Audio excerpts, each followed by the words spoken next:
Who want one last trip to the long trail?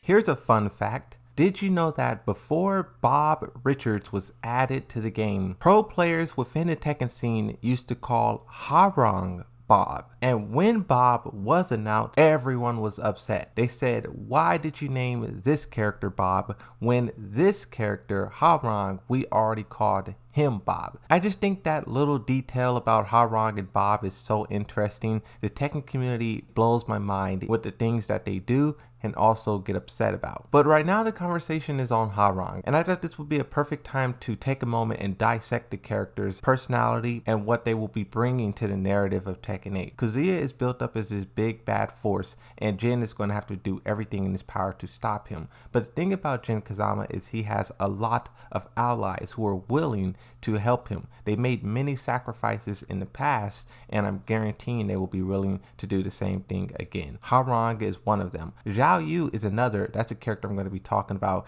in another video, so subscribe for that. Stay tuned. But on the topic of Hwoarang is a cool character. I like Hwoarang, but when you look at his personality, the game describes him as hot-headed, arrogant, impulsive, and self-centered. This sounds like a very negative description of a character, but I think what's really cool about Hwoarang is that's how he starts, but through the games, through everything that he experienced, we see him slowly transition into this more courageous character. He no longer values himself over everything. He still has that a lot in him. That's who Hwoarang is as a character. But when that time comes, Hwoarang, as the game states, demonstrates his emotional maturity through his actions. The most obvious example of this is his sacrifice that he makes in Tekken 7. We'll get to that in just a second. But going back to the character's first appearance, I think Tekken Bloodline does a very good job of showing not only who Hwoarang is, but also his connection to Jin. The game kind of plays around with this idea of a rivalry,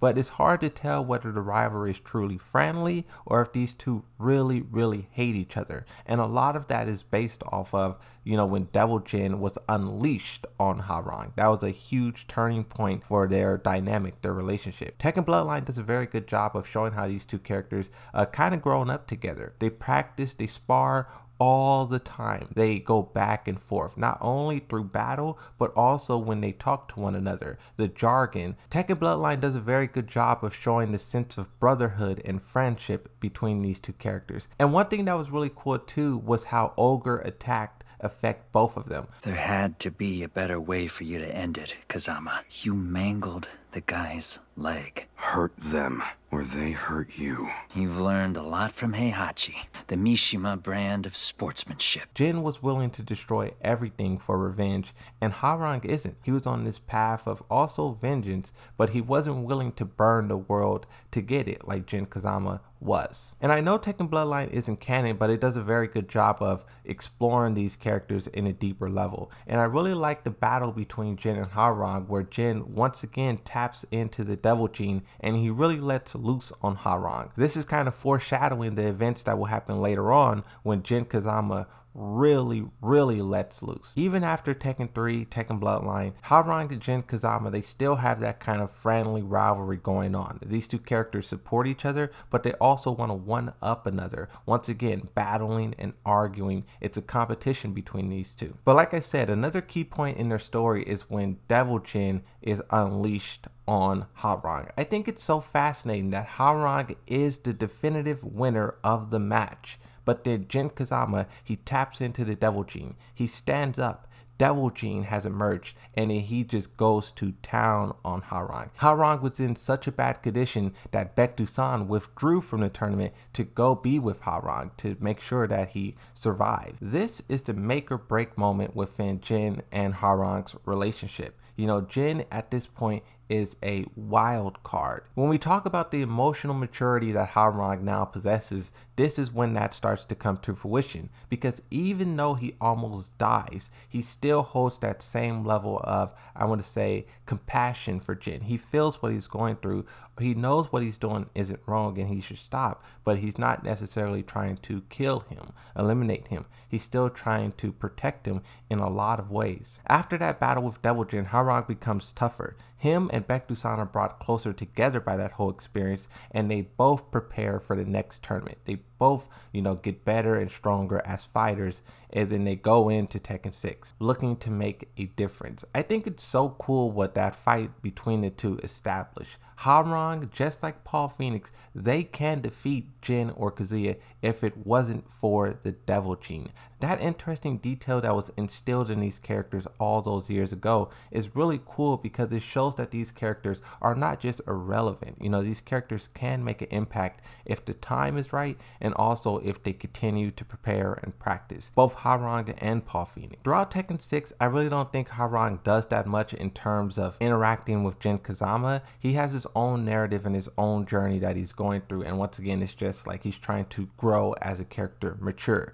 But all that maturity, all that growth is demonstrated in full detail in Tekken 7. What he does, the sacrifice that he makes this character so fascinating. In Tekken 7, Jin is suffering from, I guess I would say, call it sleepiness. He exerted so much force trying to bring down Azel, and he can barely stay up on his toes. Lars is trying to save him, and in Hwoarang's cutscene, even though it's not embedded into the story, I think it's still canon to the character and also the story, but Hwoarang also steps in to save Jin Kazama. He fights off a couple of soldiers, one of them throw a grenade, and Hwoarang saves Jin's life and put his own at risk. He ends up losing an eye to that grenade because of it. I think that is such an interesting thing because if you look at everything that Hwoarang been through up until this point, he fought Jin so many different times. Jin has unleashed the full power of the Devil Gene on Hwoarang at least once or twice, so he knows the damage that Jin can cause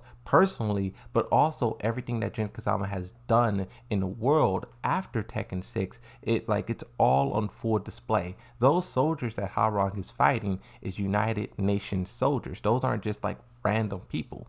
Hwoarang knows exactly the situation, the predicament that Jin Kazama is in, but he doesn't flinch. He doesn't hesitate to still save him. That's the kind of support that Jin Kazama is going to need if he makes it through Tekken 8, because his father, Kazuya Mishima, owns everything. He says it in his win polls. The game really wants you to know that Kazuya is at the strongest he's ever been. And Jin is also having his own struggles with the Devil Gene. Jin Kazama coming back is going to play a big role in the psychological games. But Hwoarang being there and also being able to not only, because this is the thing, he can take down Jin Kazama, but he can also lift him up. And characters like that, Asuka is another, Alyssa, Jun Kazama, Lars, Lei Shao Kahn, those characters who can uplift Jin and propel him to the next level. Like Harada mentioned in the past, that is something that cannot be understated. Hwoarang has a lot of potential in Tekken 8 to make a real impact on the story, and I really hope the developers use him in a way that does that.